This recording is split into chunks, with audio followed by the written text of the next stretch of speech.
Mark Vail's journey to the NAFB Hall of Fame began in Minnesota. Born in Rochester, Mark attended school in Casson. He was active as a student trainer for the school's sports teams, was a member of the band, was the newspaper and yearbook photographer, and a member of the National Honor Society. Mark was the first student in the district to make an appearance at the Minnesota State Speech Contest, finishing second in original oratory, a talent that would serve him well in the future. After graduating in 1970, Mark worked several part-time jobs and helped with the family farming operation. In 1976, he left to pursue a career in ag broadcasting, beginning as a market reporter on a subscriber service network. He also produced dairy programs for KOLM radio in Rochester and eventually joined the station full-time. As the ag radio industry grew, Mark moved to KROC and KTTC TV in Rochester, and then to a statewide network in Kansas. Rich Hull recalls recruiting Mark. Mark headed up a very short list and was the first we flew in for an interview. We soon found that Mark fit all the items on the list and more. We made an offer, but Mark didn't accept it right away. Some time passed and the call was made to Mark. He traveled back to Wichita with then fiancée Lisa. I don't think we sweetened the pie money-wise, but we reiterated what we wanted to do with the network and where it was headed. Mark said he would have an answer for us in 24 hours. On the way home, I think Lisa wondered if the network had any money. Unfortunately, her thoughts were correct. Anyway, Mark accepted the position, but yet, less than 2 years later, our parent company filed for bankruptcy. Of the properties owned by the parent company, the Kansas Agriculture Network and its sister, the Kansas Information Network, were the only entities making money. During this whole period, Mark proved his value to the network over and over. We depended on him for all phases of the network. It soon became very evident that Mark paid great attention to detail, and when this was added to all the other positive aspects that Mark brought to the job, the network thrived. When the dust settled from the parent company problems, the networks were moved to Topeka, Kansas, under the ownership of WIBW. Mark and I made the move, and the networks didn't miss a beat. That first year was Stauffer Communications. The network set new sales records virtually every month. There were only 2 of us, and Mark handled the day-to-day activities of the networks and our affiliates like he'd been doing this for years. This did not go unnoticed by management. He was the first individual involved in a management training program, and eventually Mark would manage WIBW AM and FM. Mark married Lisa Newcomer in October 1983. Their daughter Sarah was born in 1986, and their daughter Morgan in 1990. As Mark's family and career grew, so did recognition of his talents. He served as NAFB Chats editor in the mid-'80s and was elected to national office in 1987, serving as NAFB president in 1989. Lynn Kettleson recalls those challenging times for NAFB. Well, Mark Vail was really the right man at the right time for NAFB.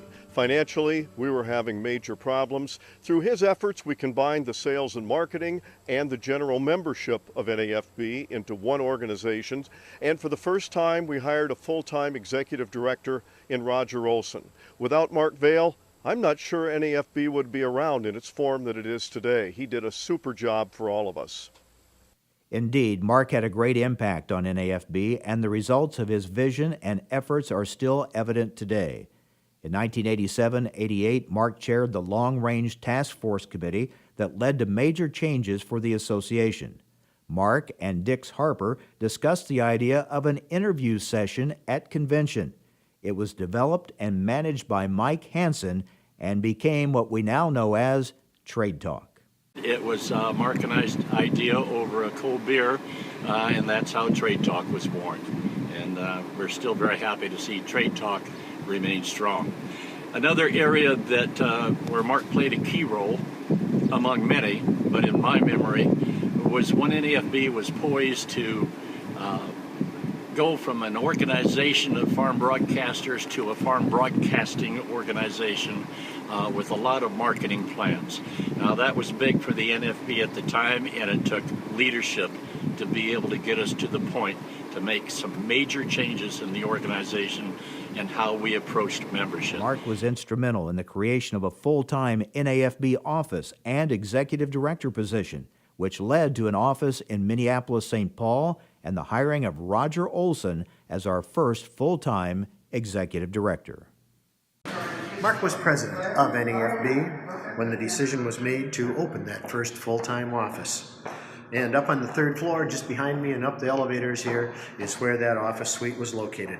A tiny 3-room space that was more than adequate for the huge staff of 2 that we had to open up the office at that time. Mark has served in numerous capacities for NAFB, including executive director in 2010 and 2011. Over the years, Mark has been a broadcaster, producer, engineer, manager, and consultant for several stations and companies. That diversified skill set made him a key figure in the creation of a nationally syndicated radio program in 1994 called AgriTalk. Teaming with Rich Hull, Ken Root, and Mark Perrin, Mark was instrumental to the show's success. I'm trying to find a picture of Mark Vail from the original AgriTalk days, but all I can find are pictures of Ken Root. Ken.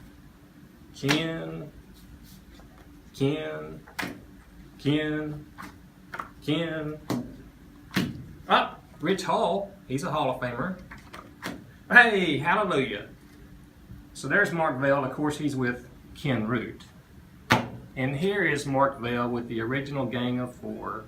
I just want to say, Mark, thanks for bringing AgriTalk to life, and congratulations on the Hall of Fame. See you.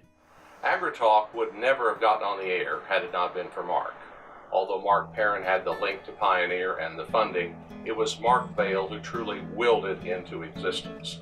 As we began, we did our best to do all aspects of the show, but Mark coordinated everything.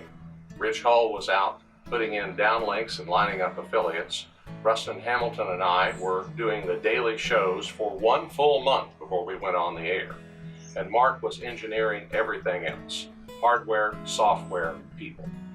I'm pleased to say that AgriTalk went on the air August 1, 1994 as scheduled, and it's still on the air today. From 1991 to 2010, with Eagle Communications, Mark oversaw the radio division, which expanded from 13 to 23 stations and was responsible for construction of 5 FM stations and 2 AM rebuilds. From 2012 to 2016, Mark was an owner partner in Boomerang Media, a radio broadcast holding company. Mark hasn't slowed down at all. As owner of Vail Consulting, Mark provides small market radio consulting on all aspects of station operations, does voiceover work, and is a part-time news and agribusiness anchor for KLIN KFGE Radio in Lincoln, Nebraska. He's also the managing member of a digital service company. Mark has traveled around the country and around the world covering the key events and the key decision makers. And he's even been known to let his hair down from time to time. Yes, when it comes to the broadcast industry, you can truly say Mark has been there, done that, and helped to build it. Along the way, he's worked alongside some of our association's icons, and today he takes his well-deserved place of honor with them in the National Association of Farm Broadcasting Hall of Fame. From Shikoku Island, southern Japan, I'm Mark Vail for Midday in Kansas.